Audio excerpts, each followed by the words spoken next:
आप सब दोस्तों का हम हमारे YouTube चैनल पर स्वागत करते हैं। आज हम बात करेंगे सेल एग्रीमेंट किए बिना सीधे ही रजिस्ट्री करवाकर प्रॉपर्टी बेचनी चाहिए या नहीं।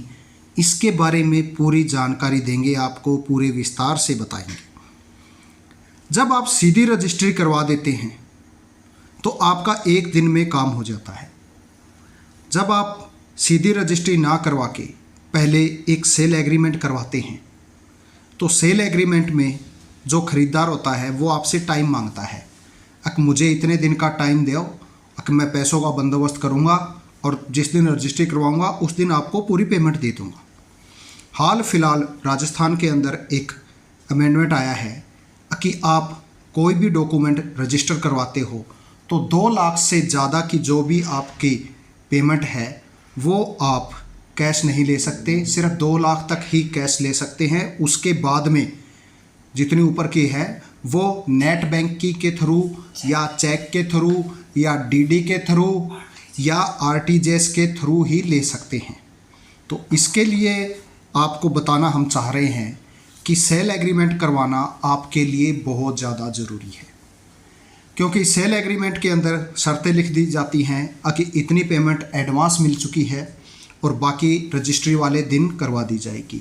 अमूमन क्या होता है कि कोई भी प्रॉपर्टी हम 50 लाख के अंदर ख़रीद रहे हैं या बेच रहे हैं तो रजिस्ट्री के अंदर हम उसकी जो डीएलसी वैल्यू है उससे ज़्यादा एक पैसा नहीं दिखाते, तो वो डीएलसी वैल्यू उसकी बन जाती है 5 या 6 लाख रुपए।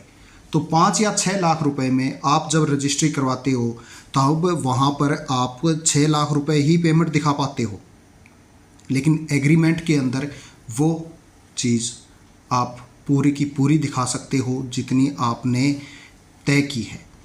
इसीलिए एग्रीमेंट कराना ज़रूरी है।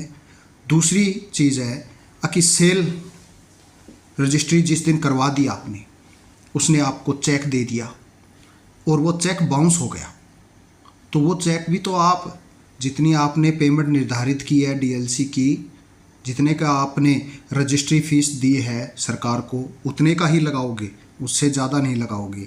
इसीलिए आपको वो पेमेंट भी, चेक का जो मुकदमा आप कोर्ट के अंदर भी जाओगे तब भी आपको सिर्फ उतनी ही पेमेंट मिलेगी, उसके अलावा ज़्यादा पेमेंट नहीं मिलेगी।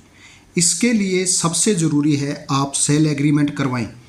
चाहे वो सेल एग्रीमेंट आप एक दिन का लिए करवाएं, लेकिन करवाएं ज़रूर, क्योंकि कम से कम 24 घंटे का तो एग्रीमेंट होना चाहिए और रजिस्ट्री और सेल एग्रीमेंट के बीच में कम से कम 1 तारीख का डिफरेंस होना चाहिए। इससे कम यदि डिफरेंस होगा, आपने मान लिया कि किसी भी महीने की 1 तारीख को एग्रीमेंट भी करवा दिया और उसी दिन रजिस्ट्री करवा दी, तब आपके ऊपर 420 का मुकदमा बन सकता है। इन जो आगे चलने वाले मुकदमे और आपको पैसे से संबंधित जो समस्याएं आएंगी उससे बचने के लिए हम आपको ये पूरी जानकारी दे रहे हैं, क्योंकि आप तो हो एक सच्चे सीधे सेलर, आपको जालसाजी तो आती नहीं है।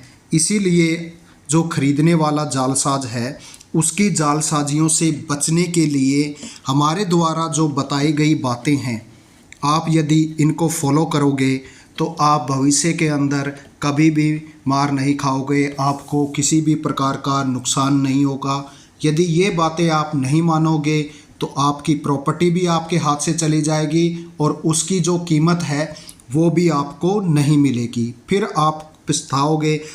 वो कहते हैं ना, जब चिड़िया चुग जाए खेत तब पछताने का क्या फ़ायदा। तो इसीलिए वो चिड़िया आपका खेत ना चुग जाए, इसीलिए आप पहले ये सावधानियां बरतें। धन्यवाद।